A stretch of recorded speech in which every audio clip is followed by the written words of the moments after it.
Nicolas Goudard est là, oui. Et Michel Garcia est présent, Jocelyne Jardin est là, Nathalie Glaude, je l'ai vu, Nicolas Goudard est présent, Kelvin Gouverneur est présente, Joanne Grosso, qui vient de Marcian, lui aussi, il n'est pas encore arrivé, Loïc Linares a donné pouvoir à Kelvin Gouverneur, Karine Bloupi a donné pouvoir à qui déjà? À Dardet. Laurence Magne a donné pouvoir à Jean-Guy Majouen.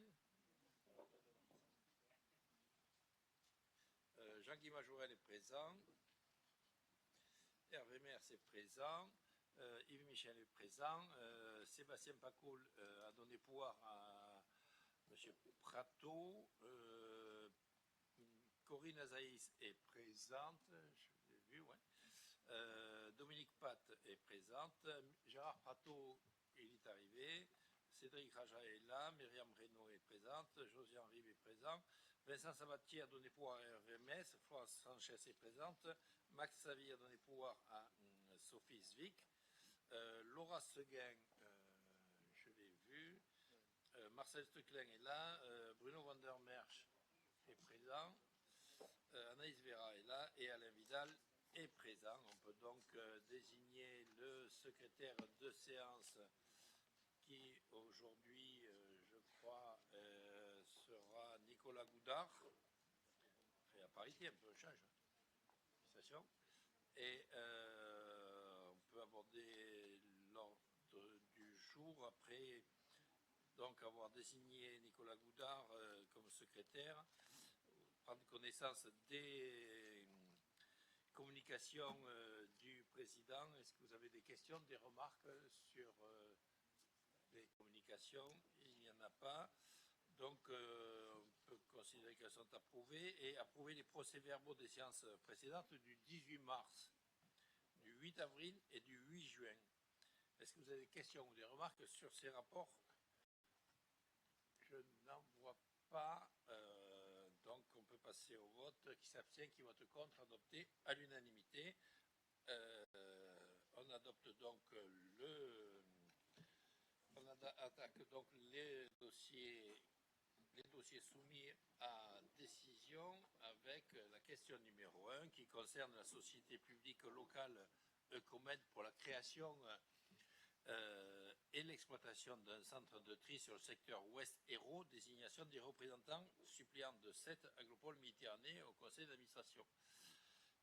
Parce qu'il y avait des titulaires qui avaient été désignés, mais il faut désigner des suppléants maintenant. Alors, compte tenu de la pertinence à mettre en œuvre un centre de tri commun à l'échelle de l'ouest de l'Hérault, cette agropole Méditerranée est actionnaire avec d'autres collectivités de la société publique locale Eucomed, constituée en 2016, afin d'intervenir dans les domaines de la collecte et du traitement ainsi que de la fourniture d'énergie.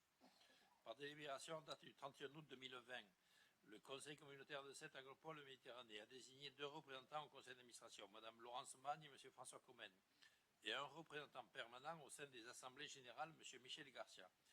Or, conformément au pacte d'actionnaires, les actionnaires peuvent désigner un suppléant pour chaque administrateur chargé de les représenter au sein du conseil d'administration en cas d'empêchement. Il est donc proposé de désigner les suppléants des 2 administrateurs. En l'occurrence, c'est M. Vandermerch et Henri Fricou. Henri Fricou. Est-ce qu'il y a des questions supplémentaires? Je n'en vois pas. Est-ce que vous êtes d'accord pour voter à main levée? Pas peine de faire un scrutin, bulletin secret. On n'a pas d'isoloir en plus, ça tombe bien. Donc, qui s'abstient, qui vote contre, adopté à l'unanimité. Qui c'est? Une abstention. Une abstention.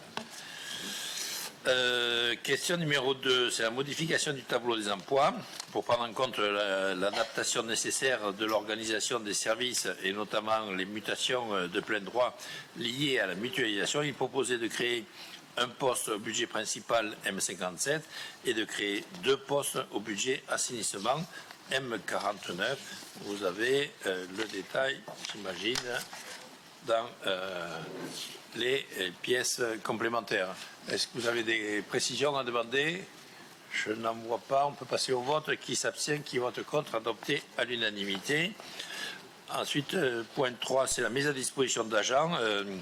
Cette agropole Méditerranée souhaite poursuivre les 3 mises à disposition de fonctionnaires territoriaux, 1 auprès du CFA et 2 auprès de la ville de Sète, et acter une mise à disposition de fonctionnaires territoriaux auprès de la ville de Sète, toutes donnant lieu, bien évidemment, à un remboursement intégral des rémunérations et charges afférents aux emplois concernés dans les conditions précisées par convention que vous avez, bien sûr, étudiées. Est-ce que vous avez des questions? Pas de questions, pas d'opposition, passe au vote. Qui s'abstient, qui vote contre, adopté à l'unanimité. Question numéro 4. Dispositif des astreintes. Alors, considérant les besoins de la collectivité, qu'il y a lieu d'instaurer le régime des astreintes et les indemnités s'y rattachant, il convient aujourd'hui de compléter et d'étoffer le dispositif existant, notamment pour assurer la continuité du fonctionnement des services de cette agropole Méditerranée, notamment dans le cadre de la mise en place des services communs au 1er mai 2021. Il est donc proposé de compléter la délibération initiale pour renforcer le dispositif. Donc, il vous est proposé de valider le régime d'astreinte complet mis en œuvre au sein de cette agropole Méditerranée, d'autoriser le président ou son représentant à signer tout document s'y rapportant, étant précisé que les crédits afférents sont inscrits, bien sûr, au budget de la collectivité, chapitre 012. Est-ce qu'il y a des questions, des précisions? Je n'en vois pas. On peut passer au vote. Qui s'abstient, qui vote contre? Adopté à l'unanimité. Question numéro 5. Je vais passer la parole à Christophe Durand, qui concerne la tarification du conservatoire à rayonnement intercommunal antenne de Sète, de Frontignan et de Metz à compter du 1er septembre 2021. Merci, Président. C'est à toi. Bonjour à tout le monde. Cette agropole Méditerranée investit fortement depuis plusieurs années dans ses équipements et son offre culturelle. À ce titre, le Conservatoire à rayonnement intercommunal Manitas-Zeplatte a pu accueillir ses premiers élèves. Qu'est-ce qu'il y a? Je croyais qu'on en était à la 4, mais j'ai peut-être perdu. C'était la 4? Excusez-moi, je croyais que j'étais un peu bavarde. Excusez-moi. C'est la 5 déjà? Okay, merci. Ça va vite. Ça va vite. À ce titre, le Conservatoire rayonnement intercommunal Manitas-Zeplatte a pu accueillir ses premiers élèves en septembre 2021. Ce nouvel équipement a été porté par la volonté de construire des conditions d'accueil dignes d'un conservatoire à rayonnement intercommunal pour ses élèves et ses professeurs. C'est ainsi un espace de 6 000 m² qui est mis à disposition des équipes et des élèves, un auditorium de 400 places ainsi que des salles de pratique collectives adaptées. Le conservatoire à rayonnement intercommunal, ce sont également 2 antennes à Metz et à Frontignan qui travaillent de concert avec le pôle central pour accompagner les élèves dans leur pratique artistique. L'ensemble des élèves a accès à ce nouvel équipement pour des rencontres, des concerts et des pratiques entre antennes du conservatoire. Le conservatoire n'a pas fait évoluer ses tarifs depuis plusieurs années et est, à ce titre, un des moins chers de France. Cette volonté politique de maintenir des tarifs accessibles a permis au plus grand nombre d'accéder à la pratique musicale. Il a donc été décidé, dans l'étude de nouveaux tarifs, de prendre en compte cette accessibilité pour les plus faibles revenus. Un équilibre renforcé pour l'ensemble des inscrits. Afin de renforcer une équité d'accès entre tous les pratiquants, cette agropole Méditerranée a souhaité mettre en place des quotients sociaux permettant d'atténuer le coût de prise en charge par les familles, pour les familles à plus bas revenus. Ainsi, 3 niveaux de quotient ont été établis permettant un abattement de 10 à 50% du tarif plein. De plus, dans le cadre des conventions particulières pour accompagner les élèves les plus en difficulté, des tarifs spécifiques et abordables leur seront proposés. Une valorisation des parcours de cycles et pratiques collectives. Dans le cadre de cette nouvelle politique tarifaire, il est également mis en valeur un véritable parcours pour l'ensemble des élèves. Ainsi, chaque élève accédera à la fois à une pratique individuelle, mais également à une pratique collective, orchestre, chorale. C'est ainsi une pratique artistique complète qui est proposée aux élèves, permettant plusieurs pratiques collectives en fonction des souhaits de chacun. Une accessibilité pour les familles, afin de permettre à tous les membres d'une même famille d'accéder à la pratique artistique, il est mis en place une décote en fonction du nombre d'enfants inscrits au sein du conservatoire. Et vous avez le tableau avec les différents tarifs, les spécialités, les frais de scolarité, les abattements pour les tarifs 7 agropole Méditerranée et les abattements tarifs hors 7 agropole Méditerranée. Voilà. Par conséquent, il est donc proposé au Conseil communautaire de fixer, comme mentionné ci-dessus, la tarification du CRI, d'appliquer cette tarification à partir de l'année scolaire 2021-2022 et d'autoriser le président ou son représentant à signer tous les documents relatifs à ce dispositif. Merci Christophe. Est-ce que vous avez des questions sur les tarifs, pas de tarifs? Je vous avais toutes les explications avec les comparaisons de certains CRI, de Narbonne, de Carcassonne, de Châtellerault. On est toujours, malgré ce, bien positionné. Donc s'il n'y a pas de questions, on peut passer au vote. Qui s'abstient? Qui vote contre? Adopté à l'unanimité. On passe donc à la question numéro 6. Et là, c'est Alain Vidal. Par la programmation des fonds de concours 2021-2026. Merci, Monsieur le Président. Bonjour à tous. Dans le cadre du règlement d'attribution des fonds de concours 2021-2026, approuvé en Conseil communautaire du 8 avril 2021, une nouvelle programmation de fonds de concours est proposée. La présente délibération a pour objet d'attribuer des fonds de concours de 7 agripoles Méditerranée aux communes à hauteur de 1 159 229 suite à l'instruction des demandes de subventions pour les projets d'investissement suivants. Alors, sur Frontignan, extension du cimetière et aménagement de ses abords, fonds de concours 60 000 euros. Gijan, amélioration du cadre de vie, rénovation d'une aire de jeu rue de la Liberté, fonds de concours 40 000. Gijan toujours, transformation d'une maison d'habitation en poste de police municipale et aménagement de ses accès rue de l'Avenir, fonds de concours 30 000 euros. Toujours Gijan, reclassification urbaine et paysagère de la liaison entre la rue de l'Évêché et la rue des Fauvettes, fonds de concours 40 000 euros. Pour Marseillan, réhabilitation et extension du parc sportif, restructuration et extension du complexe sportif Louis Baudou et réalisation d'un stade d'honneur et des aménagements connexes. Fonds de concours 783 279. C'est la dernière fois qu'on parlera de Marseillan pour cette année, enfin pour ce mandat. Montbazin. Acquisition d'un aspirateur électrique de déchets urbains pour 5 544 euros et rénovation énergétique de l'école élémentaire Valfalis pour 184 000 euros. Pour Villeveyrac, amélioration du cadre de vie et aménagement d'aires de jeu pour les enfants en cœur de village pour 16 406 euros. Par conséquent, il est proposé au Conseil communautaire d'accorder à titre dérogatoire et exceptionnel le démarrage anticipé des travaux pour le projet amélioration du cadre de vie et aménagement d'aires de jeu pour les enfants au cœur du village par la commune de Villeveyrac, ainsi qu'un délai supplémentaire de 12 mois pour le démarrage et l'achèvement des travaux du projet réaménagement de l'entrée Est, construction d'un pont au-dessus du canal de la Pérade et d'un giratoire de raccordement, soit au 22 juillet 2022. D'approuver les fonds de concours aux projets de communes de Frontignan, de Gijan, de Marseillan, de Montbazin et de Villeveyrac, étant précisé que les crédits nécessaires au règlement des fonds de concours sont inscrits dans l'autorisation de programme 320400, opération 32041 et 32042. D'autoriser le président ou son représentant à signer tout document s'y rapportant. Voilà, Monsieur le Président. Merci Alain. Est-ce que vous avez des questions? Pas de questions, pas de remarques. Alors on passe au vote. Qui s'abstient? Qui vote contre? Adopté à l'unanimité. Juste une petite précision. Déjà pour le 2021-2026, nous avons attribué 1 987 279. Voilà. C'est comme quoi les communes avancent. Très bien. Question numéro 7. Là, je passe la parole à Jean-Guy Majorel. Merci, Président. Alors, il s'agit du protocole de territoire entre 7 agripoles Méditerranée et l'établissement public foncier d'Occitanie et l'adoption et l'autorisation de signature. Un petit rappel des faits. En 2012, l'EPF Occitanie et 7 agripoles Méditerranée ont entamé un partenariat étroit visant en premier lieu à mobiliser du foncier pour la production de logements et de logements sociaux.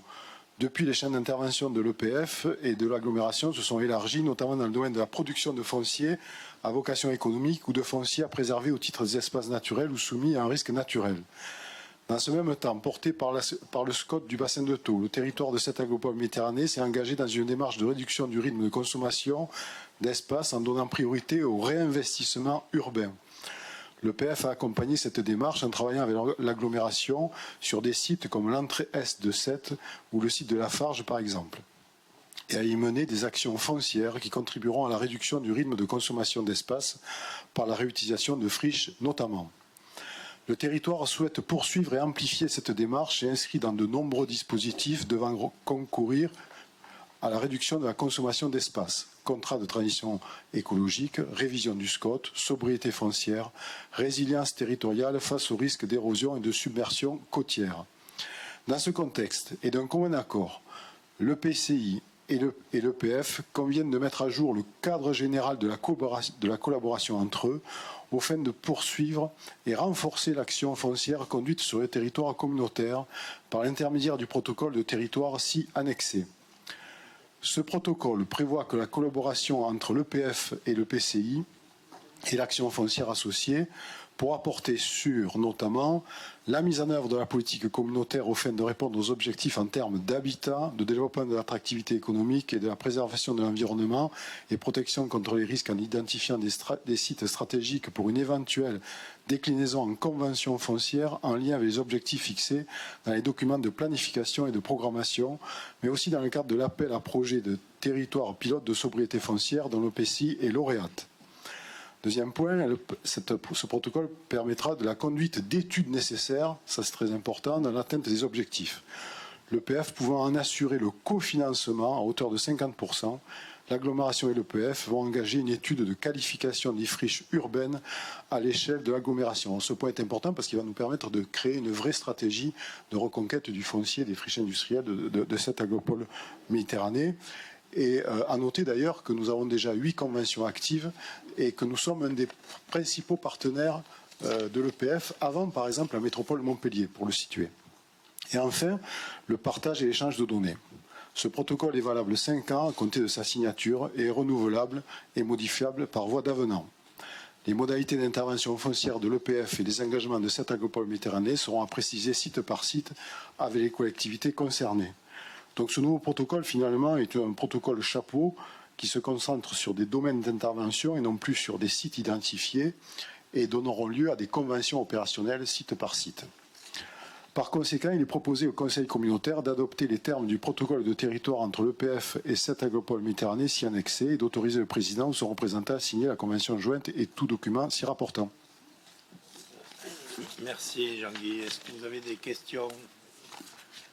Je n'en vois pas. On passe au vote. Alors, qui s'abstient? Qui vote contre? 3 abstentions. Et qui vote contre? Personne. Donc, adopté. Question numéro 8. C'est toujours Jean-Guy Majorel. Alors, il s'agit du contrat de location-vente de la parcelle AE 56 A7 entre la SCI Remisa et 7 Agropole Méditerranée. Acte de transfert de propriété, adoption et autorisation de signature.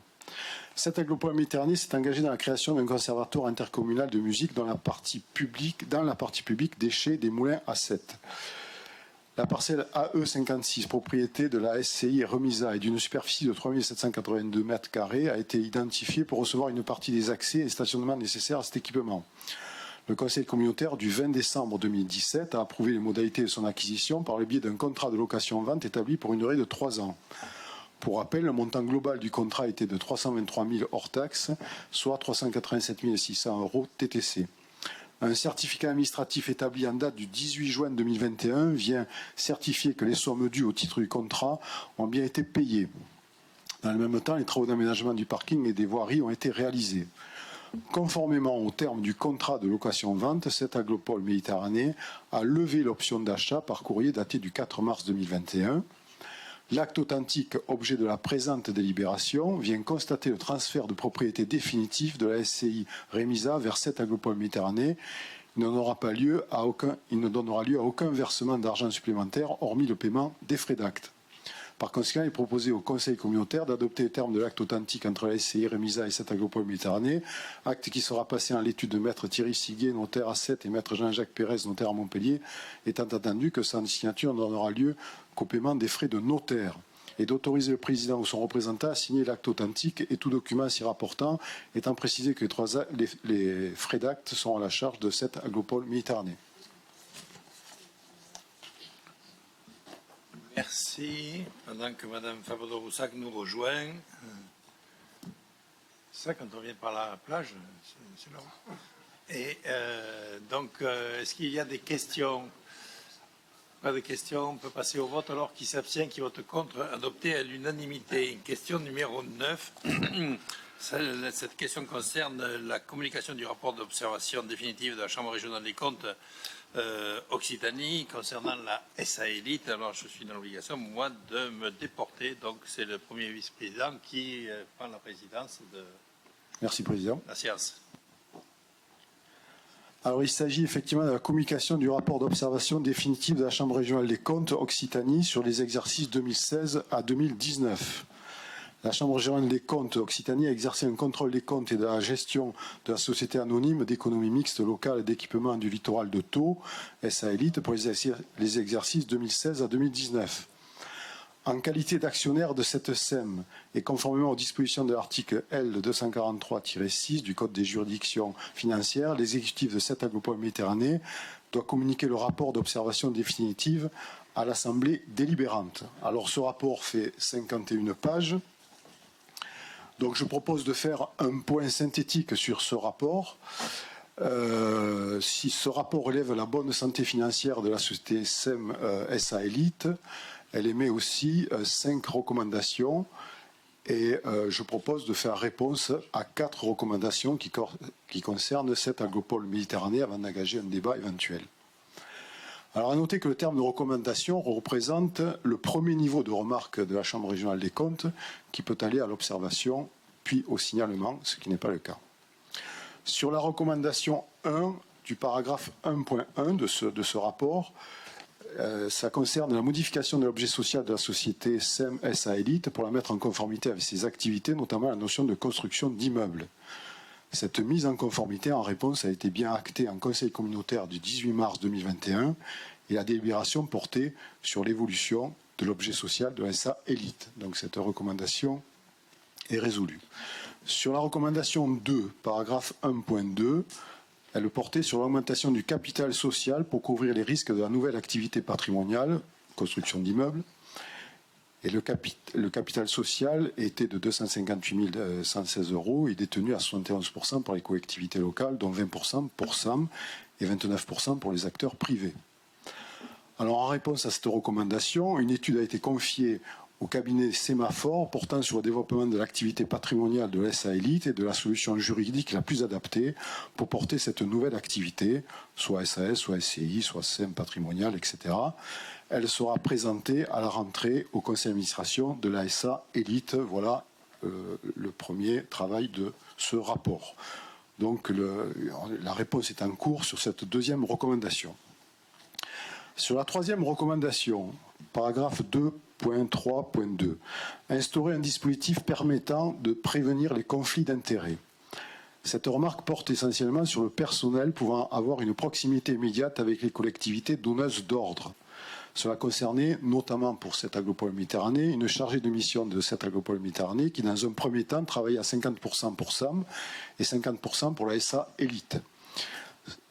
La question est réglée depuis le 1er septembre 2019, car cette personne a intégré à 100% la SA Élite et ne travaille pas sur des dossiers sur lesquels elle avait travaillé auparavant pour SAM.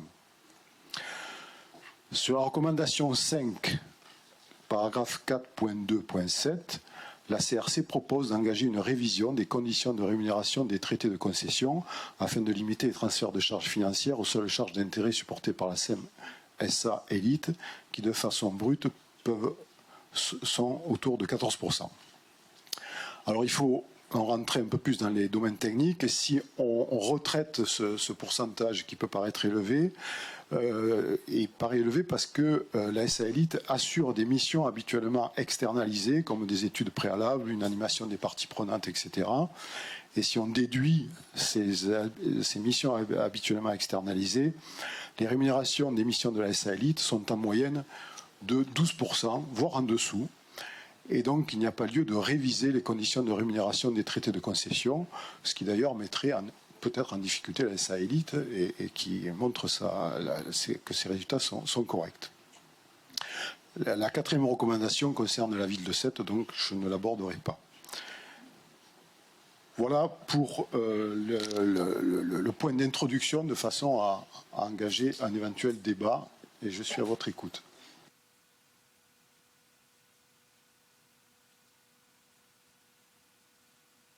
Madame Seguin. Oui, merci. Donc, ce rapport sur la SA Élite est suffisamment important pour qu'on y consacre un petit peu de temps, et c'est ce qui est prévu dans ce débat. Moi, je voulais juste revenir sur certains points qui montre les manques de transparence et de démocratie dans la gestion de cette structure, dans sa gouvernance. Et je revenir aussi sur les conflits d'intérêts que vous avez en partie évoqués, mais pas totalement. Donc d'abord sur les conflits d'intérêts, je pense qu'ils nous concernent tous. La SA Élite, c'est un outil d'aménagement de l'agglo et non pas que de la ville de Sète. C'est un outil qui nous permet de mener nos politiques publiques d'urbanisme et je pense qu'on doit être tous responsables devant ces problèmes éventuels de gestion. Donc concernant les conflits d'intérêts, vous avez effectivement évoqué le recrutement des agents de la SA Élite. A priori, ce problème est réglé. Le rapport pointe aussi le problème en tout cas le flou et l'opacité dans le recrutement du directeur général. On apprend qu'il n'est pas issu du processus prévu par le comité de recrutement. Il ne figurait pas initialement sur la liste des candidats sélectionnés. Il a été recruté parce qu'il avait établi des relations de confiance avec donc le président François Commen. C'est un directeur général hautement rémunéré. Son salaire pour un mi-temps est à 4 300 € par mois. Qu'il cumule donc avec le même salaire pour un autre mi-temps à la SPLBT. C'est un salaire qui apparaît très important, surtout au regard de la santé financière de la SA Élite, qui, vous avez dit qu'elle était bonne, mais la SA Élite fait quand même régulièrement des demandes d'avance en compte courant à la collectivité. D'où cette recommandation 3, effectivement, d'être vigilant par rapport aux procédures de recrutement. Et je pense qu'il va falloir être vigilant dans les années à venir. Pour ce qui est des problèmes de gouvernance et de manque de transparence, cela devrait particulièrement nous interpeller en tant qu'élus communautaires. Plusieurs exemples sont donnés dans le rapport, des réunions techniques qui ne donnent lieu à aucun compte-rendu à la collectivité, des cessions de biens, donc des opérations par exemple pour la ZAC Entrée-Est qui ne sont pas soumises aux assemblées municipales et aux assemblées d'agglomération. Mais à une consultation du maire seul et de son délégué sous prétexte d'efficacité, alors que c'est assez surprenant vu que les calendriers de ce projet sont quand même longs.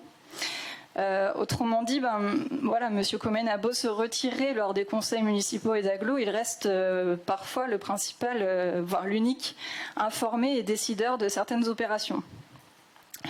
Des problèmes aussi de démocratie interne au conseil d'administration lui-même, dont font partie des élus présents ce soir, qui n'est lui-même pas informé de certaines décisions. Le rapport évoque le virage stratégique amorcé en 2018, sans plan de développement. Le conseil d'administration l'a découvert tardivement. Ou encore des acquisitions effectuées par le directeur général sans information préalable du conseil d'administration qui a été averti seulement a posteriori. On note aussi qu'il y a un déséquilibre dans les représentations des communes de l'agglo. La SA Élite, c'est un outil de l'agglo et pas uniquement de Sète. Or, parmi les 12 administrateurs, 6 sont des élus de la ville de Sète. Ça représente la moitié du conseil d'administration. Il n'y a aucun représentant des autres communes de l'agglo. Et ce déséquilibre dans la représentation se manifeste dans le déséquilibre des travaux effectués puisque les interventions de la SA Élite sont très localisées sur la ville de Sète. Pourtant, d'autres communes sont aussi actionnaires et Sète Agglopole est actionnaire à près de 20%. Donc c'est donc un système opaque qui n'incite pas à la confiance, même qui est très difficile à lire pour nous-mêmes et pour l'ensemble des citoyens. Alors que les missions de la SA Élite devraient être de répondre aux projets des décideurs publics qui sont garants de l'intérêt général et d'une politique d'urbanisme maîtrisée par la puissance publique, au service des habitants et pour répondre à leurs besoins de logement en particulier. Donc nous attendons effectivement des mesures concrètes pour instaurer davantage de transparence et un fonctionnement démocratique et une lutte efficace contre les conflits d'intérêts, sachant que la SA Élite va être particulièrement mobilisée pour le projet de l'entrée Est secteur Nord qui nous concerne particulièrement ici ce soir. Voilà, merci. Merci. Est-ce qu'il y a... Oui. Madame Kalieba.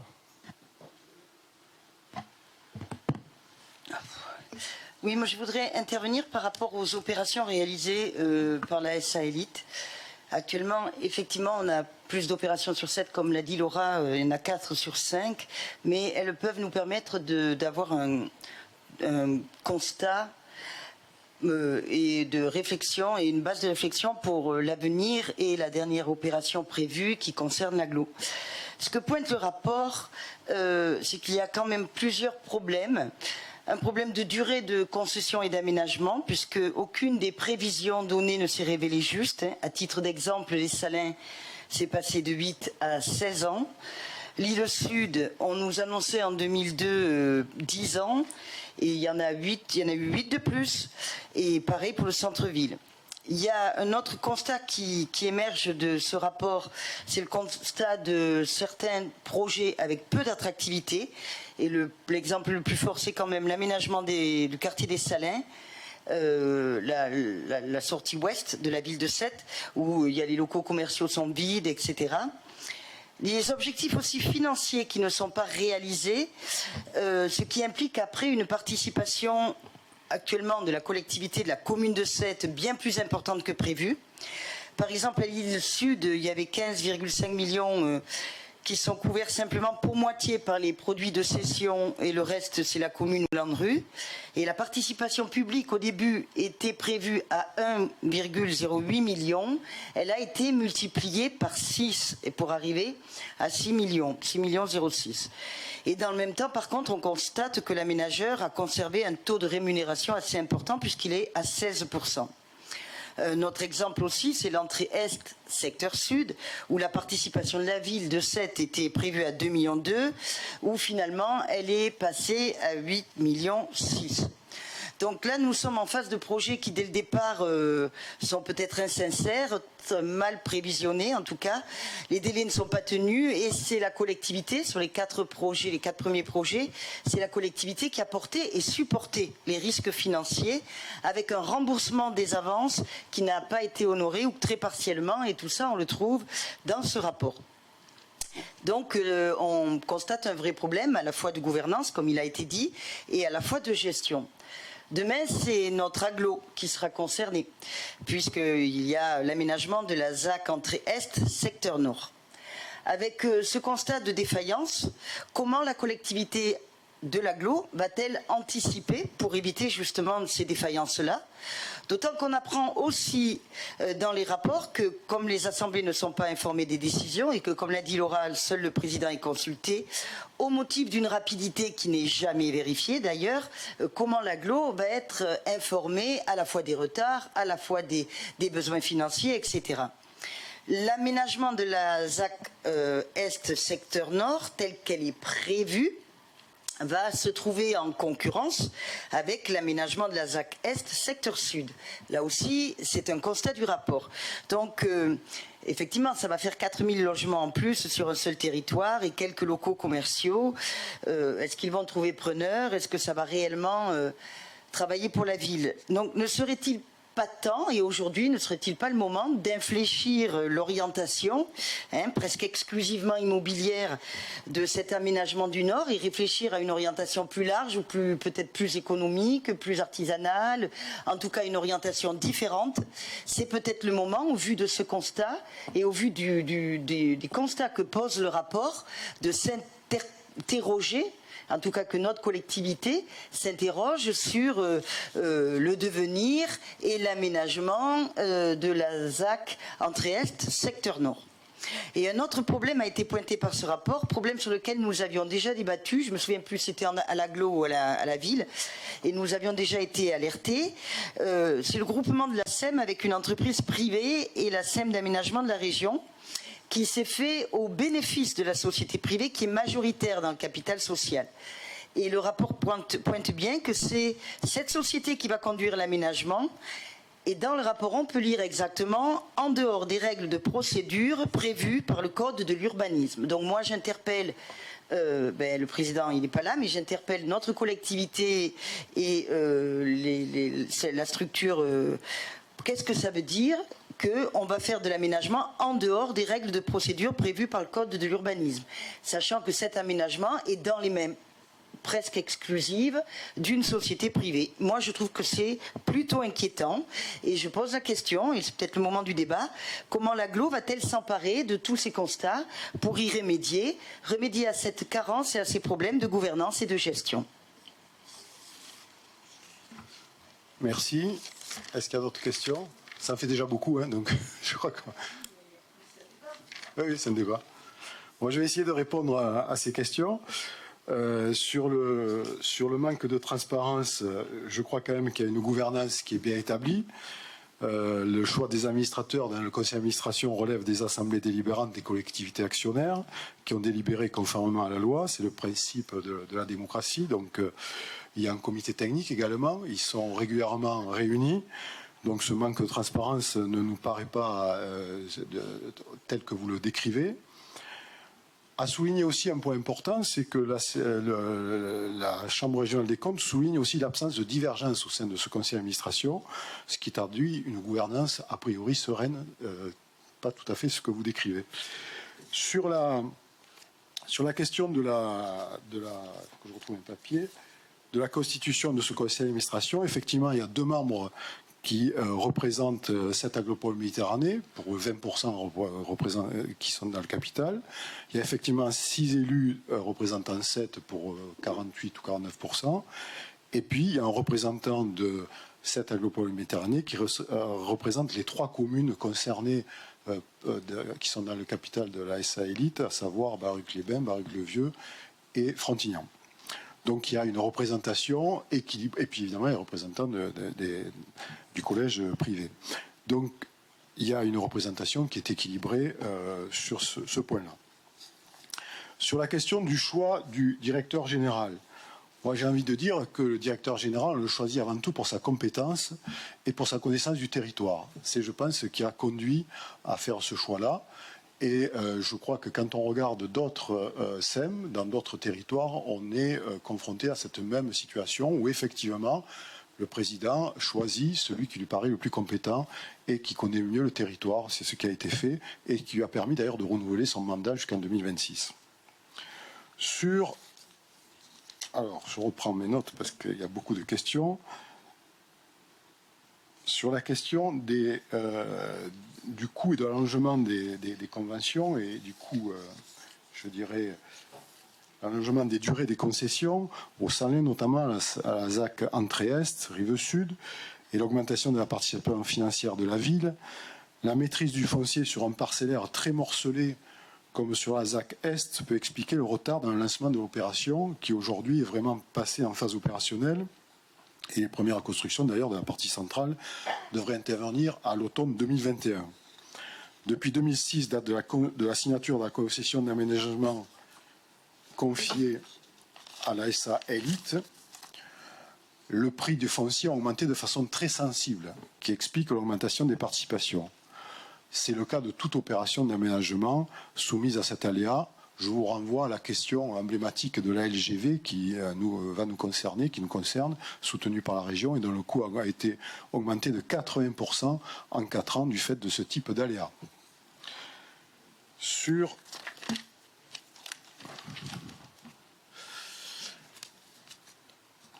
la concurrence entre la ZAC Est-Sud, qui, je rappelle, est portée par la ville de Sète, et la ZAC Est secteur Nord, qui est portée par la Sète agglomération Méditerranée et la région, nous sommes sur des temporalités différentes, puisque la ZAC, je viens de le dire, entrée Est, partie Sud, a déjà démarré, les premières constructions vont démarrer. Quant à la ZAC entrée Est, partie Nord, c'est un projet qui va s'étaler sur une dizaine, voire une vingtaine d'années, et donc qui sera en continuité plutôt avec la ZAC Sud. Il n'y a pas concurrence, on est sur un sujet qui va s'étaler dans le temps sur les 20. C'est d'ailleurs un des plus grands projets de l'Hérault actuellement qui va donner lieu à une vraie réflexion pour la partie Nord, je parle.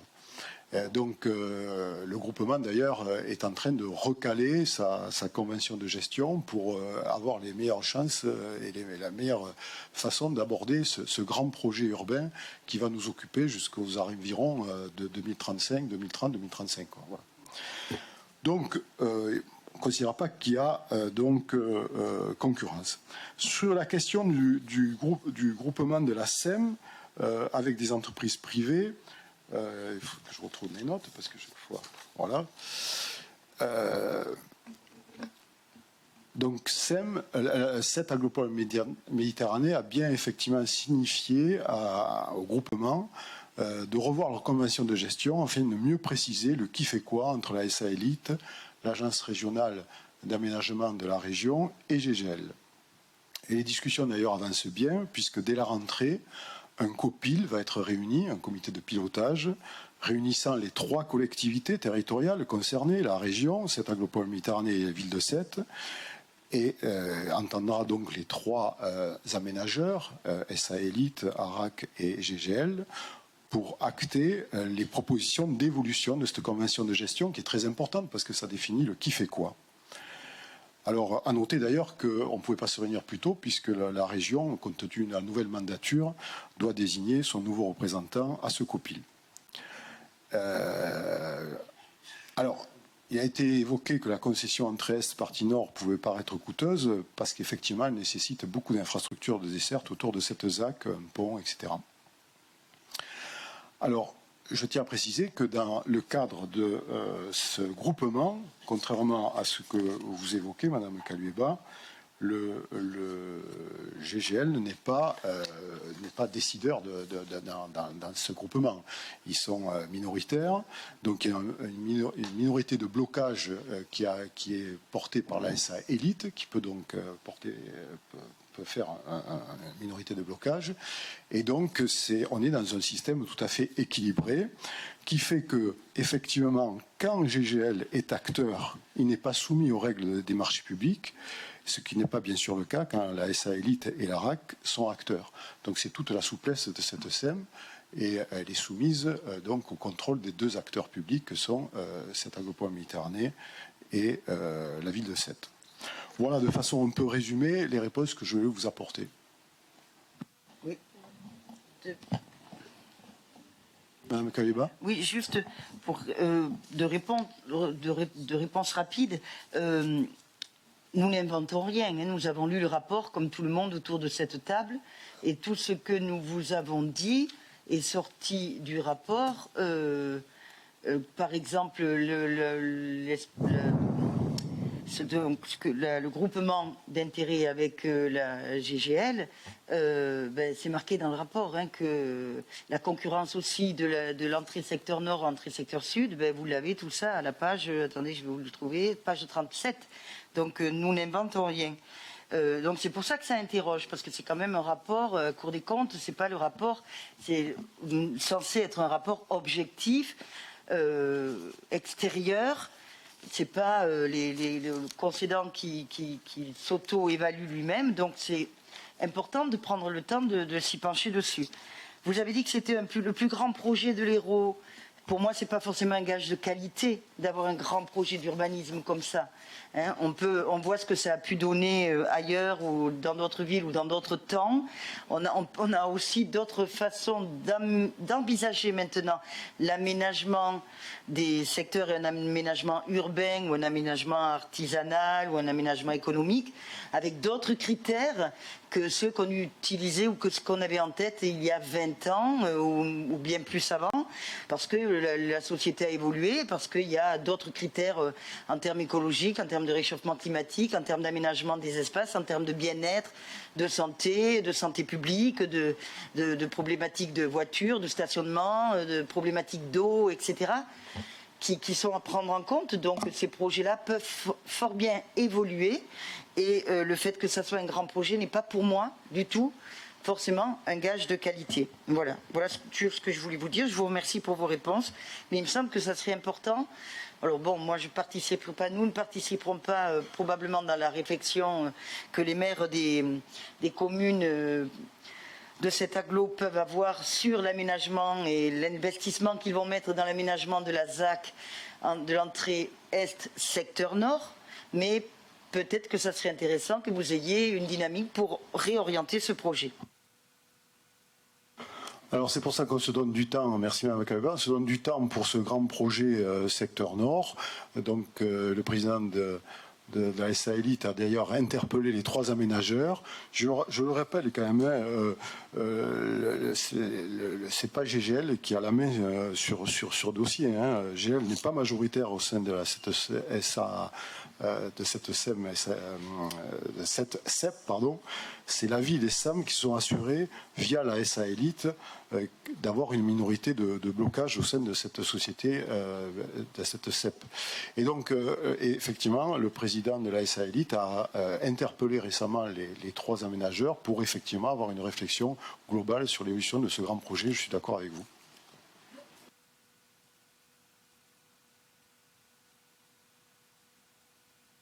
Ah pardon, monsieur Prato. Oui, moi je voudrais juste faire un petit point sur la réflexion de la Chambre régionale des comptes sur la situation financière de la SA Élite. On voit bien que lors de la dernière année 2019, elles avaient un fonds de roulement qui était important, mais également besoin de fonds de roulement, ce qui a amené une forte trésorerie négative. Certes, ils ont mobilisé un emprunt, je me suis rendu compte, mais on a quand même donné pas mal d'avances financières et la ville, et très prochainement, très certainement l'agglo. Donc je voulais simplement vous poser un peu quelques questions, parce que ça va de l'avenir quand même financier de notre agglo, et voir si, in fine, on ne va pas, dans la mesure où on va vouloir aménager à tout de prix, et si on n'arrive pas à vendre autant que prévu tout ce qu'on aura construit, est-ce que dans quelle situation financière on se retrouvera la SA Élite dans quelques temps? Voilà, c'est parce que je pense que dans l'aménagement de la zone Est, secteur Nord, la SAM va engager à peu près une vingtaine de millions d'euros, la ville de Sète à peu près 17 millions d'euros. Donc moi je me mets toujours à la place des contribuables, s'il faut mettre de longue la main à la poche, et être sûr que la situation financière de la SA Élite sera pérennisée. Merci monsieur Majorel. Je ne peux que rappeler ce que j'ai dit brièvement tout à l'heure, c'est que la société est en très bonne santé financière, elle enchaîne un résultat bénéficiaire depuis plus de 10 ans, avec un résultat en hausse, et que l'avance en compte courant n'a pas pour objet de combler les déficits, mais pour objet de constituer un patrimoine immobilier qui appartient à la société, donc à ses actionnaires. Donc on sera évidemment vigilant. Je crois que c'est tout l'intérêt du comité. Oui, je l'ai lu. Ouais. Je l'ai. Non, mais je l'ai lu. Il est là.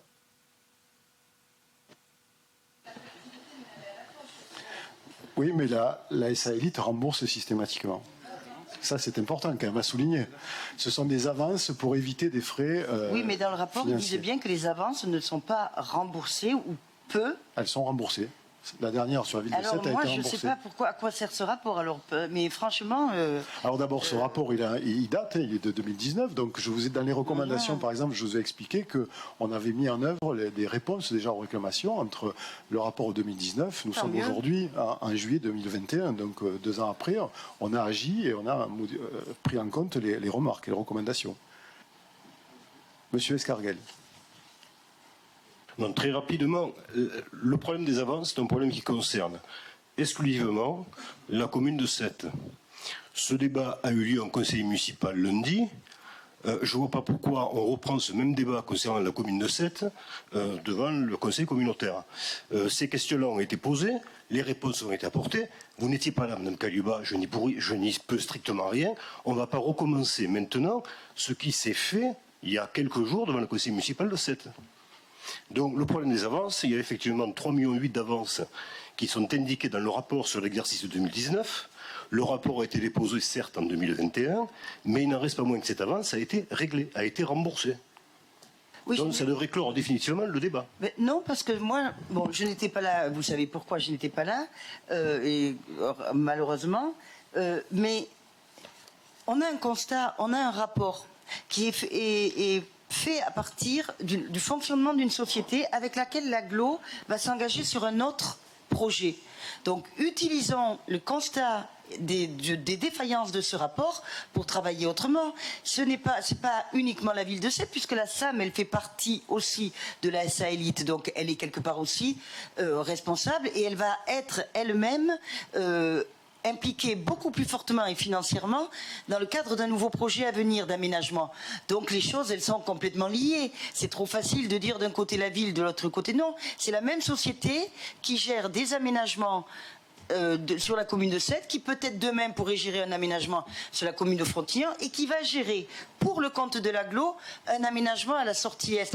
Alors bon, mais le rapport, il est pas très bon, je reconnais il nous interroge, il nous interpelle tous, eh bien profitons-en pour y travailler. Voilà, je crois qu'on a entendu les parties prenantes. Moi, je répète ce que j'ai dit. Ce rapport date de 2019 et donc on a mis en œuvre des actions de redressement depuis. Nous sommes en juillet 2021. Donc, Monsieur Baïza. Oui, bon, je ne vais pas refaire le débat qui a eu lieu, comme disait M. Escarguel à 7, bien que les gens qui sont ici ne sont pas au conseil municipal de 7. Je ne vais pas remonter avant 2017, c'était la date de la création de cette aglopole. Alors ce rapport relève de nombreuses irrégularités, malgré ce que vous dites. C'est pas nous, élus, qui le disons, puisque c'est la Chambre régionale des comptes. Alors vous me direz que c'était avant 2019, mais quoi qu'il en soit, ce rapport est là. Il me donne l'impression que le travail demandé à cette structure est trop important. Et j'ai l'impression, sans vouloir juger son directeur, que de gérer deux telles structures est compliqué. La société publique locale et Élite. Alors ce qui me gêne aussi, c'est les avantages que nous faisons à ces structures, au détriment d'autres. Alors, ce qui est en train de se passer avec la société Élite, j'ai bien peur que ce soit pareil avec la société publique locale du bassin de Thau. Et il y a quelque temps, j'ai voté contre... je me suis opposé à la vente pour l'euro symbolique de la CLBT à la zone Langaronne. Une commercialisation qui aurait pu rapporter 200 000 € à cette aglopole. Alors c'est sûr que, on va me dire, la santé financière s'arrange. Sûrement quand on fait des embellis, qu'on vend une zone industrielle à 1 € symbolique, c'est sûr que ça peut que s'améliorer. Une commercialisation faite par une agence immobilière, en plus de Casino-le-Lez, avec une commission de 12% sur le dos des artisans et commerçants qui souhaitaient s'étaler sur cette zone. Alors, le 20 juillet 2017, un conseil communautaire, il a été voté des jetons aussi de présence sur la société Élite et la SBLBT. Un vote contesté, 26 voix pour, 3 voix contre, 11 abstentions. Cette délibération fixait le montant maximum des rémunérations ou avantages susceptibles d'être perçus, ainsi que la nature des fonctions qui les justifient.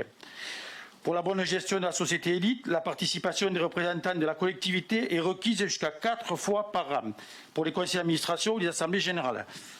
Que je sache, dans le rapport, je n'ai pas vu ce chiffre-là. Et au vu de l'implication des représentants de la communauté d'agglomération à la bonne gestion de la société Élite. Alors, au vu de la bonne gestion de la société Élite pointée par la CRC, j'espère que les jetons de présence n'ont pas été perçus. Et face à cette nébuleuse, il serait souhaitable de dissocier les deux structures avec un directeur par structure et s'appuyer aussi sur les autres SEM, comme la CEMABAT au nord du bassin de Thau. Dommage que son nouveau président, qui est absent, le président Henri Fricot, ne participe pas activement à cette dynamique. Voilà, ce que je souhaite, c'est qu'on mette un peu d'ordre dans tout ça et que tout le monde travaille et qu'il y ait un peu plus de transparence dans les rapports, et notamment quand je vois que finalement les petites structures ou les gens on va dire, qu'on qualifie d'opposants, alors qu'ils ne sont pas du tout opposants, mais qui sont juste là pour faire remonter les choses qui se disent à la base, mais soient un peu plus, on va dire, au courant et puissent recevoir un peu des documents et un peu les comptes de ces sociétés-là. Sinon, bien, malheureusement, on sera un peu plus vigilant. Voilà ce que j'avais à dire. Je vous remercie, M. Baeza. À noter que vos remarques ne font pas partie des recommandations de la Chambre régionale des comptes, mais ça ne veut pas dire qu'elles ne sont pas inintéressantes. Ça va partir. Voilà. Donc je propose au Conseil communautaire donc, de prendre acte de la communication du rapport d'observation définitive pour les exercices 2016 à 2019 si annexé et de prendre acte de la tenue du débat. Je vous remercie.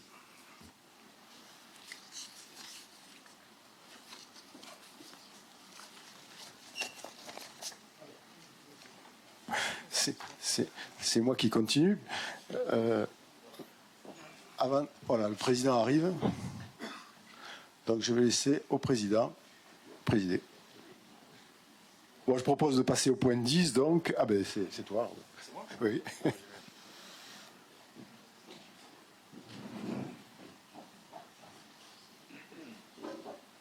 Alors, le point 10... c'est l'adhésion de cette agropole Méditerranée à l'agence d'attractivité économique, c'est l'adoption des statuts et la désignation des représentants au sein de sa gouvernance. Alors, forte de nombreuses coopérations dans divers domaines et dans un contexte accru de compétition entre les territoires et de relance nécessaire et consécutive à la crise sanitaire Covid-19, les deux communautés d'agglomération, cette agropole Méditerranée et Hérault Méditerranée, ont décidé de redoubler d'efforts et d'engager une démarche novatrice et commune en vue de soutenir le développement économique et la création d'emplois structurants. Cette volonté commune s'est traduite par la création d'une agence d'attractivité économique dont les missions prioritaires seront tout d'abord de promouvoir le territoire constitué par les deux communautés d'agglomération dans le cadre d'une stratégie de marketing territorial, de valoriser et développer les filières clés du territoire. Ensuite, de prospecter, identifier et orienter les porteurs des projets dans le cadre de la mise en place d'un guichet unique et d'outils favorisant l'implantation d'entreprises sur le territoire. De contribuer à l'animation du tissu économique en vue de créer un écosystème propice au développement des entreprises du territoire. Et pour cela, et sans que cette liste soit exhaustive, l'association pourra recourir aux moyens d'action suivants en lien avec son objet. Tout d'abord, la création et l'édition et la diffusion de tout support de communication digitale, audiovisuel ou papier. Ensuite, la réalisation d'actions de promotion en France ou à l'international en vue d'assurer la représentation du territoire lors de manifestations de type salon, congrès. Ensuite, la mise en place de clubs d'entreprises destinés à animer le tissu économique et à réunir les acteurs économiques. Organisation de manifestations, rencontres ou conférences. Enfin, la création d'une offre de services d'accompagnement des entreprises et de leurs salariés afin de faciliter leur implantation ou installation sur le territoire. Et enfin, participation à des instances de réflexion ou participation à des instances opérationnelles ou institutionnelles exerçant leur activité dans le champ du développement économique et de l'attractivité territoriale. L'association est composée des membres statutaires, des membres associés et des membres adhérents. Sont membres statutaires, fondateurs de l'association, la communauté d'agglomération de cette agropole Méditerranée et la communauté d'agglomération Hérault-Méditerranée. Sont membres associés, la région Occitanie-Pyrénées-Méditerranée, la CCI de l'Hérault, sont membres adhérents de l'association, le collège 1, les personnes morales de droit public ou de droit privé, les personnes physiques dites qualifiées ayant une compétence ou une expertise particulière en matière de développement économique liée à l'objet de l'association, et le collège 2, les entreprises, personnes morales de droit privé ou de droit public. L'association est dirigée par un conseil d'administration qui dispose des pouvoirs les plus larges dans la limite de ceux attribués aux assemblées générales et au ou à la présidente par les présidents statuts. Le conseil d'administration est composé de 18 membres. La direction générale est salariée de l'association et assiste le ou la présidente pour l'exécution des décisions du conseil d'administration sous l'autorité de ou de la présidente. Elle assure la gestion quotidienne de l'association, dirige les services de l'association, anime et coordonne les activités de l'association. Les principales ressources de l'association comprennent les cotisations versées par les membres sur décision de l'Assemblée générale, les contributions des membres des comités, commissions ou clubs non membres d'association, les participations ou subventions qui peuvent être versées par l'Union européenne, l'État, les collectivités territoriales ou leurs établissements ou par tout autre organisme, et les conventions passées avec des acteurs privés ou publics, des produits des actions mises en œuvre par l'association.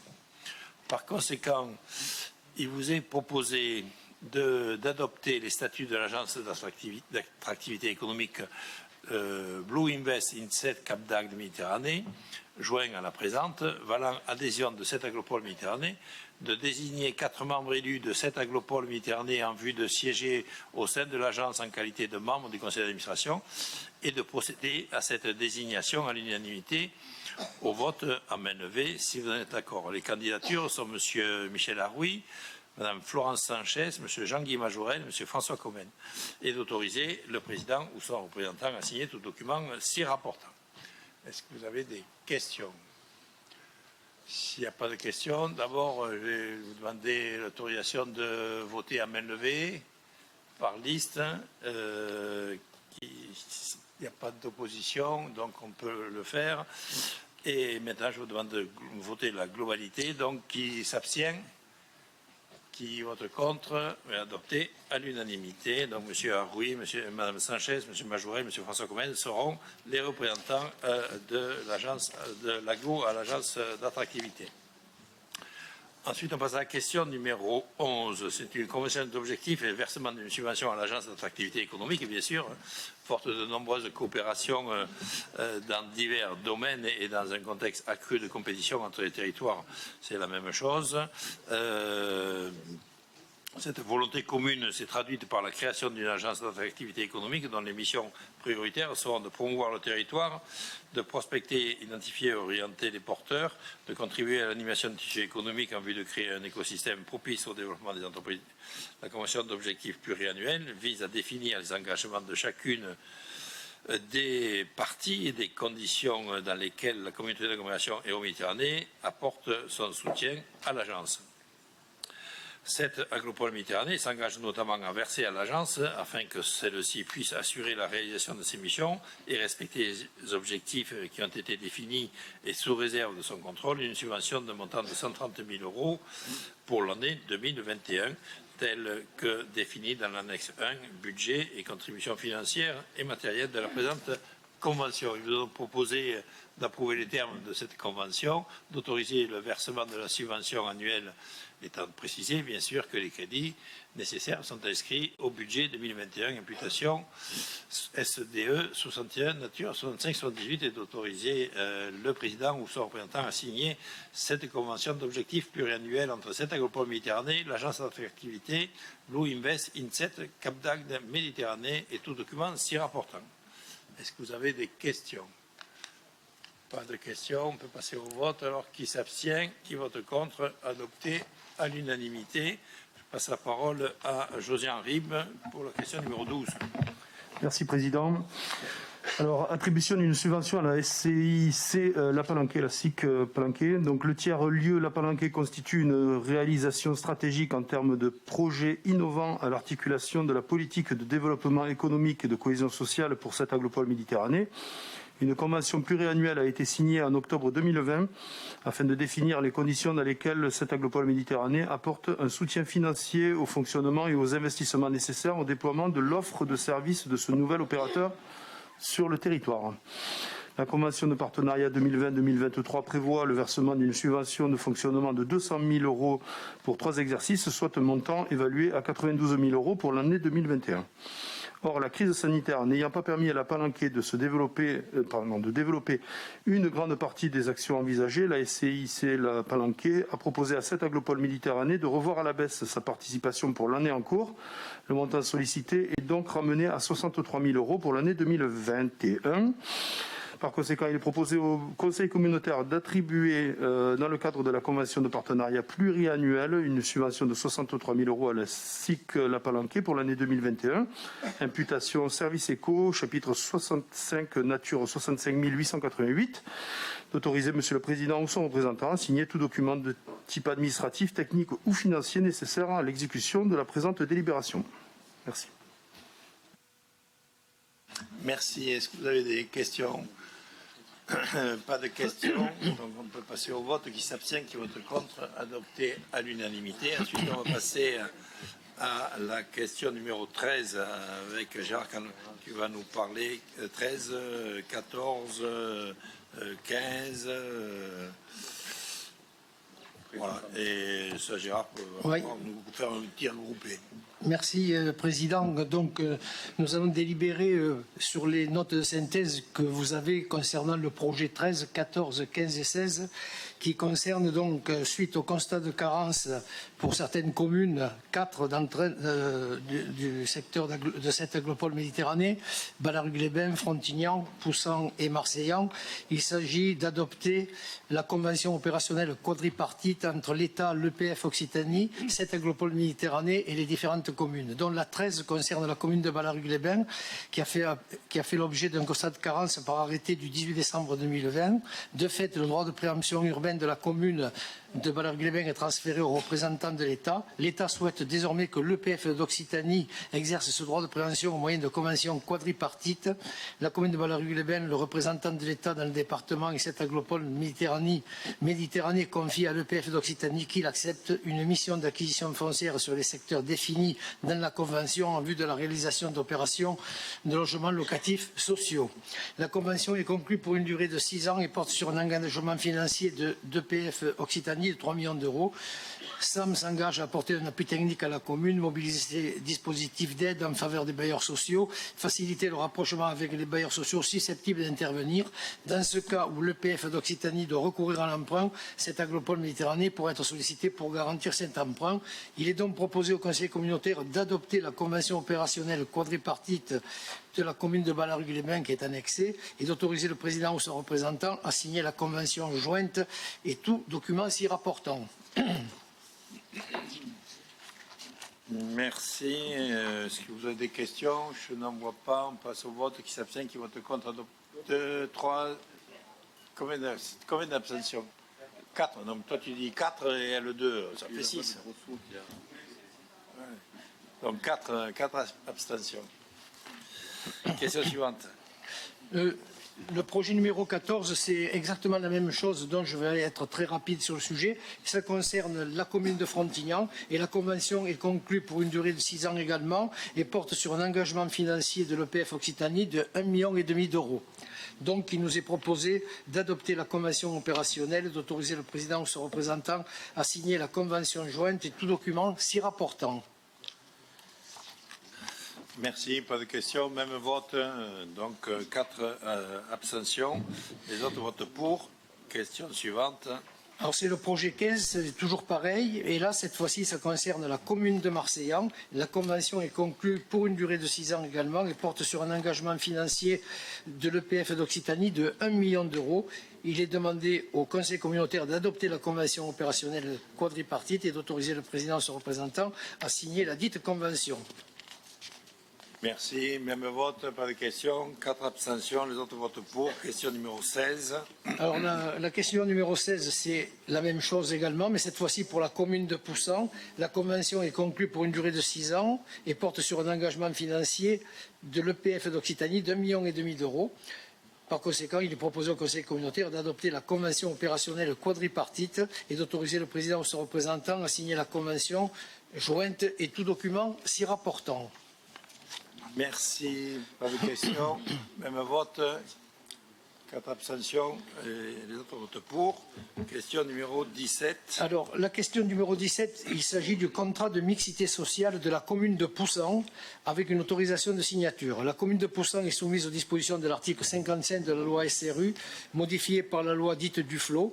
Elle doit à ce titre disposer de 25% de logements locatifs sociaux. En 2019, elle signait son premier contrat de mixité sociale qui couvrait les périodes triennales 2017-2019 et 2020-2022. Celui-ci précisait les moyens que la commune entendait utiliser, notamment la liste des outils et des actions à déployer sur les différents volets mobilisés, foncier, urbanisme réglementaire, urbanisme opérationnel, programmation de logement. Au 1er janvier 2020, la commune faisait état d'un taux d'équipement de 1,81%. Le nombre de logements sociaux manquants pour atteindre les 25% de logements sociaux s'évalue à cette date à 583. Compte tenu de ce constat, mais aussi des contraintes que connaît son territoire, la commune a souhaité actualiser son contrat de mixité sociale en partenariat et en coordination avec les services de l'État et ceux de 7 agropôles Méditerranée. Couvrant la période 2020-2022, le contrat de mixité sociale constitue le cadre partenarial entre la commune, l'État et 7 agropôles Méditerranée. Les conditions de réalisation constitueront un élément d'appréciation majeur de la situation de la commune lors du bilan des périodes triennales concernées. En conséquence, il est demandé au Conseil communautaire d'approuver les termes du contrat de mixité sociale actualisée de la commune de Poussan qui est annexée et d'autoriser le président ou son représentant à signer le contrat et tout document s'y rapportant. Voilà, Monsieur le Président. Merci, Gérard. Est-ce qu'il y a des questions? Pas de questions. Qui s'abstient? 4 toujours, 4 abstentions, les autres votent pour. Et on arrive à la question numéro 18. Alors, la question numéro 18, il s'agit d'une modification de la délibération 2021-84 relative à la prorogation du dispositif Action Façade. Lors du Conseil du 8 juin, le Conseil communautaire s'est prononcé pour la prorogation du dispositif Opération Façade jusqu'à la fin de l'année dans les mêmes conditions. Ce présent rapport vient corriger une erreur matérielle concernant l'information relative à la ligne budgétaire concernée par cette délibération. que l'on doit préciser. Donc il est proposé au Conseil communautaire de modifier la délibération 2021-84 en date du 8 juin 2021 en remplaçant la ligne budgétaire concernée au budget 2021 par les imputations suivantes: gestionnaire habitat, fonction 552, nature 20 422, opération 37 043, prive FP 1822, APCP 370 450. Voilà, Président. Merci Gérard, je crois que tu as terminé. Est-ce qu'il y a des questions? Pas de questions, alors on passe au vote. Qui s'abstient? Ah, vous votez là. Qui vote contre? Il n'y en a pas, donc à l'unanimité. On arrive à la question numéro 19. C'est la création du comité des partenaires de cette agropole Méditerranée. Merci, Président. La loi d'orientation des mobilités a modifié le Code des transports en instaurant l'obligation de création d'un comité des partenaires pour toutes les autorités organisatrices de mobilité au sein de leur ressort territorial. L'objectif du comité des partenaires est de garantir un dialogue permanent entre l'AOM, les usagers ou habitants et les employeurs financeurs du versement mobilité, afin de permettre une meilleure compréhension des enjeux liés à la mise en place de services de mobilité. La présente délibération a donc pour objectif d'approuver la création et les attributions du comité des partenaires de cette aglopole Méditerranée et de valider ses modalités de fonctionnement. À titre informatif, ce comité sera composé de 6 représentants de cette aglopole Méditerranée: M. François Comène, président de droit du comité, moi-même représentant du président et 4 vice-présidents. 4 représentants des employeurs contributeurs au versement mobilité perçus sur le ressort territorial. 4 représentants d'associations d'usagers ou d'habitants et un référent du Conseil de développement au titre de représentant de la société civile. La liste nominative complète des membres sera établie par arrêté du président de cette aglopole Méditerranée. Par conséquent, il est proposé au Conseil communautaire d'approuver la création de ce comité des partenaires de cette aglopole Méditerranée. Merci Norbert. Alors là, vous l'avez compris, c'est quelque chose qui théoriquement est sorti en décembre 2019. Et ça devait être fait avant le 1er juillet 2021. Naturellement, le contexte sanitaire nous a perturbé un peu dans la réalisation, et plutôt que d'être dans l'illégalité et d'avoir des remarques de M. le Préfet, on a préféré agir en anticipation. C'est pour ça qu'on vous présente cette délibération. Alors bien évidemment, j'ai eu des échos que certaines associations s'émeuvaient de ne pas être dans le comité des partenaires de cette agropole Méditerranée concernant la mobilité. Bien évidemment, il y aura le comité strict et ensuite il y aura la possibilité d'accueillir des experts, que ce soit dans le domaine du cyclisme, dans le domaine des déplacements d'eau sous forme d'handicap aussi, ou de voies navigables. Donc il vous est proposé d'approuver la création de ce comité des partenaires de cette agropole Méditerranée, comme il vient d'être présenté par Norbert Chaplin. On peut passer au vote. Qui s'abstient, qui vote contre, adopté à l'unanimité. On arrive à la question numéro 20. C'est toujours Norbert Chaplin. Oui. Il s'agit de la convention d'occupation temporaire du domaine public pour l'expérimentation de logistique urbaine et l'adoption du tarif. Pour la bonne réalisation d'un projet expérimental de développement de la logistique urbaine dans le centre-ville de Sète, SAM souhaite mettre à disposition de la société Service Écusson Vert un périmètre de 50 mètres carrés environ sur le parking courte durée du PEM. Il convient de déterminer les conditions financières de cette mise à disposition par l'adoption du montant d'une redevance annuelle. Par conséquent, il est proposé au Conseil communautaire d'adopter le tarif ci-dessous, c'est-à-dire montant de la redevance annuelle versée par la société SEV 2 200 €, et d'autoriser le président ou son représentant à signer tout document relatif à ce dossier. En fait, c'est toujours le but de désencombrer la ville, et on dépose en fait des gros transporteurs se déposent dans ce secteur, et on va redistribuer avec des petits véhicules, voire des véhicules électriques. Bon, merci Norbert. Est-ce que vous avez des questions? Tout est clair, on peut passer au vote. Qui s'abstient, qui vote contre, adopté à l'unanimité. Question numéro 21. Il s'agit de la concession de services portant sur la fourniture, l'installation, l'entretien, l'exploitation commerciale de mobilier urbain publicitaire et non publicitaire sur le domaine public. Convention de groupement d'autorités concédantes. La présente donc pour objectif la constitution de ce groupe d'autorités concédantes entre les membres suivants: la commune de Ballaruc-les-Bains, la commune de Vic-la-Gardiole, la commune de Metz, la commune de Sète et 7 aglopoles Méditerranée. Le groupement a pour objectif de lancer une seule consultation, numéro 21 CS 002, ayant pour objet l'attribution d'un contrat de concession portant sur la fourniture, ce que je viens de dire, l'exploitation recommence. Cette aglopole Méditerranée assurera les fonctions de coordinateur du groupement et procédera en concertation avec l'ensemble des membres à l'organisation de la totalité des opérations de sélection des titulaires. La commission de concession de services publics compétente pour l'attribution des marchés sera celle du coordinateur. Cette aglopole Méditerranée sera chargée de signer et de notifier le contrat de concession pour l'ensemble des membres, ainsi que la préparation et la signature éventuelle avenant au contrat initial après accord des membres du groupement pour qui les concerne. Chaque collectivité membre du groupement s'assurera pour la partie la concernant de la bonne exécution du contrat. Le groupement s'achèvera donc à la fin de la période de validité du contrat de concession. Par conséquent, il est proposé au Conseil communautaire d'approuver les termes de la convention constitutive, d'autoriser le président de cette aglopole Méditerranée ou son représentant à signer la présente convention ou tout document s'y rapportant. Merci. Est-ce que vous avez des questions? Je n'en vois pas, donc on peut passer au vote. Qui s'abstient, qui vote contre, adopté à l'unanimité. On a eu la question numéro 22 qui concerne le contrat de filière Conchylicole Occitanie 21-23. Je passe la parole à Yves Michel et je vais demander à Nicolas Goudard de se déporter, ce qu'il a anticipé, déjà étant membre du comité Conchyliculture de Méditerranée. Yves, je te passe la parole.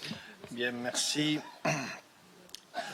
Donc, à travers ses compétences en développement économique, déchets et assainissement, Sam est fortement engagé depuis de nombreuses années auprès de la filière conchylicole. Le comité régional de la conchyliculture en Méditerranée, CRCM, s'engage dans un contrat de filière conchylicole en Occitanie sur 3 ans, de 2021 à 2023, portant sur les 5 zones de production, dont l'étang de Thau. Il a été élaboré en complémentarité et en cohérence avec les stratégies de chaque structure partenaire signataire. Il s'appuie sur les 3 orientations prioritaires déclinées chacune en 4 axes de la stratégie conchylicole. Premièrement, adaptabilité et résilience face au changement climatique des écosystèmes et aux pressions sanitaires. Deuxièmement, accompagnement des entreprises au quotidien et sécurisation des espaces de production. Et troisièmement, promotion de la conchyliculture et valorisation des produits. Le CRCM en est l'animateur. Sa gouvernance s'appuie sur un comité de pilotage composé de l'ensemble des structures partenaires et de comités techniques de suivi par axe spécifique. Ces derniers seront composés du ou des maîtres d'ouvrage de chaque axe, pilotes des actions identifiées et des référents mentionnés sur chaque action. Ils auront notamment en charge de trouver les financements pour la conduite des actions et de définir les indicateurs de réalisation. Par conséquent, il est proposé au Conseil communautaire d'approuver les termes du contrat de filière conchylicole Occitanie 2021-2023 établi entre le comité régional de conchyliculture en Méditerranée et les signataires suivants: préfet de région, région Occitanie, conseil départemental de l'Hérault, 7 aglopoles Méditerranée, la ville de Leucate, le syndicat mixte du bassin de Thau, le CEPRALMAR, le lycée Paul Bousquet et la chambre d'agriculture de l'Hérault. Étant précisé que le financement nécessaire à la conduite des actions sera évalué en comité technique de suivi et directement géré par chaque maître d'ouvrage. Et d'autoriser le président ou son représentant à signer le contrat de filière conchylicole Occitanie 2021-2023, 6 juin, et tout document s'y rapportant. Merci Yves. Est-ce que vous avez des questions? Je n'en vois pas, donc on peut passer au vote. Qui s'abstient, qui vote contre, adopté à l'unanimité. Vous pouvez essayer de faire rentrer Nicolas Goudard. Et on passe à la question suivante, qui concerne le service d'assainissement. Oui, Toujours Yves. On rappelle que Tom Maritima a conclu le 18 décembre 2017 avec la collectivité un contrat de concession du service public portant sur l'assainissement collectif sur le périmètre de la steppe des Eaux Blanches, de la steppe de Frontignan-Plage et de leur bassin de collecte, ci-après le contrat de concession. L'avenant objet de la présente délibération a pour objet de prendre acte de la disparition de l'indice ICHT, hors effet CICE, et de son remplacement par les indices ICHT REV avec l'indice de raccordement correspondant pour l'indexation au tarif du tarif de base de la part du concessionnaire au titre des eaux usées. De prendre en compte la demande de l'autorité concédante de réaliser des travaux de construction supplémentaires pour un montant de 36 063 € hors taxe, c'est la plus-value due au concessionnaire. Des travaux prévisionnels en vue de l'implantation en limite de propriété d'une borne eau industrielle à terme et fourniture d'un volume complémentaire de 1400 litres d'huile thermique pour tenir compte du déplacement de l'échangeur thermique finalement implanté au rez-de-chaussée de l'UVE. De clarifier les notions d'entretien courant et de renouvellement liées à la conduite de rejet des eaux usées traitées par l'émissaire dans ses parties terrestres et maritimes, de préciser sur la nature de certains réseaux et accessoires les obligations d'entretien et renouvellement y afférents, de prendre acte de la nouvelle tarification du traitement des boues et de sa compensation par le renouvellement 2018-2019 non effectué, avec un tarif initial à 300 € hors taxe par tonne de matière sèche, un nouveau tarif de 390 € hors taxe par toujours TMS, soit un surcoût de 67 145 € par TMS pour le concessionnaire. Le non-respect du programme de renouvellement des équipements à hauteur de 134 455 € hors taxe, la compensation du surcoût de séchage des boues à l'UVE à concurrence de 2002 TMS partout Maritima, et de clarifier les clauses contractuelles concernant les prestations d'inspection caméra de réseau. Le contrat initial prévoyait 4% de linéaire hors branchement. L'avenant 4, pour inclure les branchements, le pourcentage de linéaire concerné passe de 4 à 3% afin d'équilibrer les charges imputables aux concessionnaires et les besoins de l'autorité concédante. Par conséquent, il est proposé au Conseil communautaire d'approuver les termes de l'avenant numéro 4 au contrat de concession relatif au service public de l'assainissement collectif, de la station d'épuration des eaux blanches, de la station d'épuration de Frontignan-Plage et de leur bassin de collecte, d'autoriser le président de 7 aglopoles Méditerranée ou son représentant à signer tout document s'y rapportant les crédits pour 7 aglopoles Méditerranée étant disponibles au budget d'investissement M49. Voilà, Président. Merci. Merci. Est-ce que vous avez des questions? Pas de questions. Je crois que d'ailleurs on se retrouvera le 22 pour la signature avec le directeur des pêches qui doit venir. Ouais. Et donc on peut passer au vote. Qui s'abstient, qui vote contre, adopté à l'unanimité. Et le 23, on se retrouvera pour le conseil communautaire à 18h. Le lieu... 23 septembre, oui, quand même. On va vous laisser souffler quand même. Hein? À Balaruc-le-Vieux? À Balaruc-le-Vieux, comme ça vous pouvez tous voir la magnifique salle qui a été réalisée, qui est très bien, qui est magnifique, hein, grâce au fonds de concours de l'agglo et la participation de la ville. Donc maintenant, je vous invite tous et tous à venir profiter éventuellement des estivales qui sont installées au Mail des Salins, pas très loin. Si je ne vous revois pas d'ici là, passez un bon été